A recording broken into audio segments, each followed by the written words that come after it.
கர்த்தருடைய பரிசுத்த நாமத்திற்கு மகிமை உண்டாவதாக. இந்த காலை வேளையில் உங்கள் அனைவரையும் ஆண்டவராகிய இயேசு கிறிஸ்துவின் இன்ப நாமத்தில் உங்களை அன்போடு வாழ்த்தி வரவேற்கிறேன். விண்துளிகள் வாயிலாக இந்த நாளில் சந்திப்பதிலே மிகுந்த மகிழ்ச்சி அடைகிறேன்.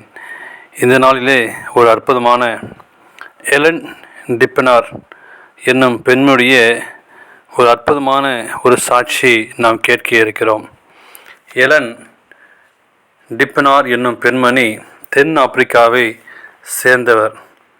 இவர் வாழ்க்கையில் அனுபவித்த துன்பங்களையும் எண்ணி பார்க்க முடியாத அளவுக்கு இருந்தது.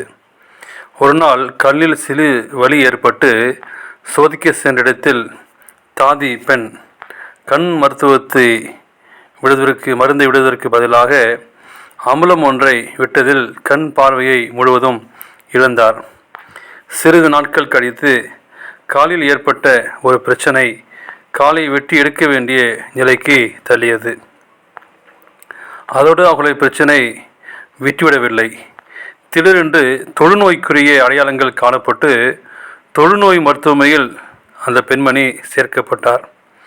தொழுநோய் மருத்துவமனையில் இருக்கும் பொழுது அவருடைய ஒரே மகன் போலியாவால் பாதிக்கப்பட்டு இறந்து போனான். அவருடைய அன்பான கணவன் புற்றுநோய் கண்டு அவரும் மரித்து போனார். தொழுநோய் மருத்துவமனையில் வெளியே வரும்போது முகமும் கைகளும் முற்றிலும் உருளிருந்தன. 55 வயது முடியும் போது அவருக்கு 56 அறுவை சிகிச்சைகள் நடந்திருந்தன. எத்தனை துன்பங்கள் இருப்பினும் குருடாக உருட்டு வண்டியில் அமர்ந்து கொண்டிருந்தாலும் எலன் டிப்பனர் கவலையாக இருப்பதை யாருமே பார்த்ததில்லை. இப்பெண்மை எப்பொழுதும் இறைவனின் நன்மைகளையும் ஆசீர்வாதங்களையும் குறித்தே பேசி வந்தார்கள். இது எப்படி சாத்தியமாகும்?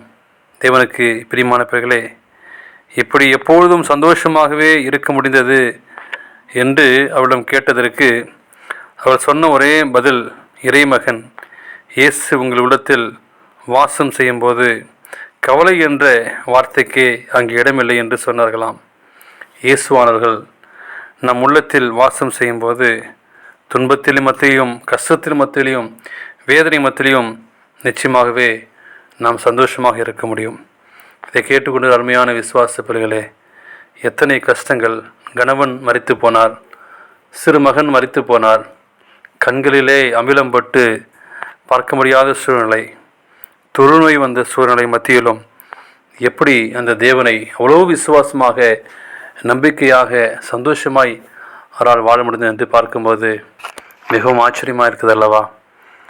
என் ஆத்துமாவே கர்த்தரை சோசரி என்று சொல்லி சங்கீதம் 103:1 தாவீது பக்தன் சொல்கிறார்.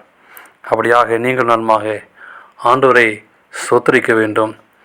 எப்படி 10 குஷ்டரோகி மத்தியிலே ஒருவன் நன்றி சொன்னது போல நீங்களும் நானுமாக இந்த வருடத்திலே கடைசி மாதத்திலே வாழ்ந்து கொண்டிருக்கிறோம்.